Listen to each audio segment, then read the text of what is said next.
Hello, I'm Kevin Hayes, the Storyman. Welcome to the Nightly Bedtime Story Podcast, where you can hear a bedtime story every night. Tonight's bedtime story is Mr. Fox's Housewarming, written by Abby Phillips Walker. I hope you like it. Mr. Fox's Housewarming, written by Abby Phillips Walker.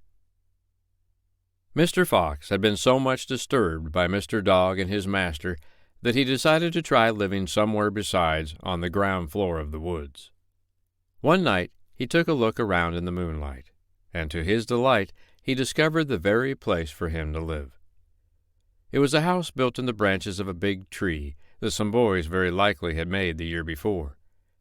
Now, with a very little repairing, this will be the finest house in the woods, said Mr. Fox. So over the hill he ran to Mr. Man's, and brought away all that was needed to make his house comfortable. He even found an old piece of stovepipe to make his stove draw well, and in a few days Mr. Fox told all his friends of his new home, and invited them to a housewarming.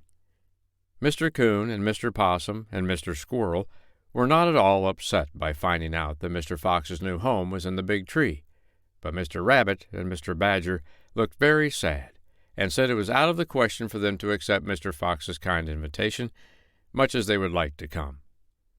Mr. Fox had borrowed a ladder from Mr. Man, and when Mr. Rabbit and Mr. Badger said they could not come, Mr. Fox remembered that he was not much of a climber himself, and that if he did not keep that ladder, he might have a hard time getting into his home when he was in a hurry.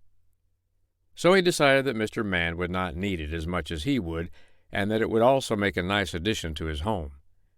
When he told Mr. Badger and Mr. Rabbit about the ladder, they decided to come, and one night when the moon was shining, the animals were all to go to Mr. Fox's house to dinner. Mr. Fox thought it would be the cheapest way to fill his guests with soup, so he took all the bones that he had collected and put them in a pot on the stove to boil. Up curled the smoke from his chimney, and out through the windows went the nice-smelling odor of soup.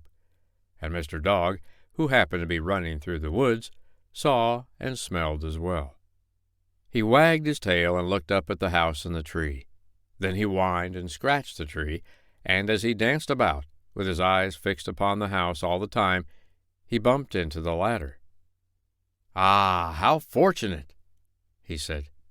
And up he went, and into Mr. Fox's house he went too, and took the cover off the pot.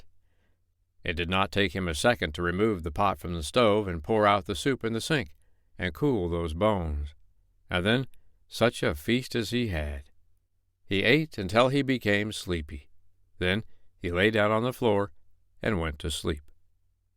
Mr. Dog did not dream that Mr. Fox lived in that house. Not that he was afraid of him, but he would have slept with one eye open so that he could catch him if he had known. Mr. Fox was out roaming over the hill, looking about for a stray turkey or hen, and he did not come home until it was nearly dark. He ran up the ladder, and without striking a light, he went toward the stove to see how his soup was getting on, and stumbled over Mr. Dog. Up jumped Mr. Dog with a gruff bark, and Mr. Fox, not stopping for the ladder, jumped out of the window and almost broke his neck, while Mr. Dog looked after him, barking and yelping in a terrible manner. Mr. Fox did not stop.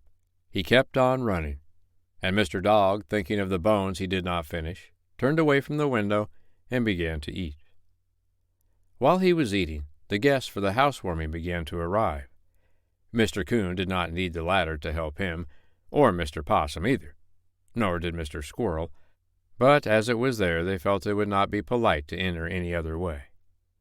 Mr. Possum started up first, and behind him Mr. Coon. Then came Mr. Badger and Mr. Rabbit behind him, while Mr. Squirrel ran up the side of the ladder. When they were about halfway up, Mr. Dog, hearing a noise outside, went to the door, and of all the surprised creatures you ever saw, the guests were the most surprised, unless it was Mr. Dog.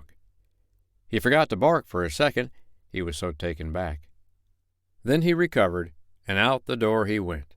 But he was not used to going down a ladder, and on the first round he slipped and down he went.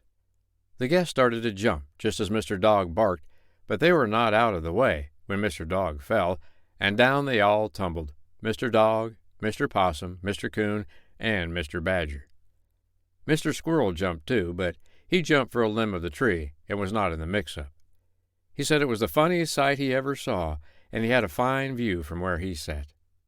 But Mr. Rabbit said he was sure his view of the affair was the best, for, being nearest the bottom of the ladder when the tumble began, he was up and out of the way when they all came down on the ground. "You could not tell who was who or which from the other," said Mr. Rabbit, later talking it over with Mr. Squirrel.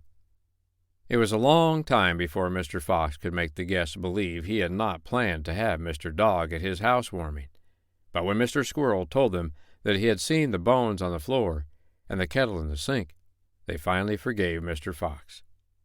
He decided the ground floor was the safest for him after all, and when he was once again settled, he gave a feast, and this time Mr. Dog was not there. I hope you liked tonight's bedtime story, Mr. Fox's Housewarming, written by Abby Phillips Walker.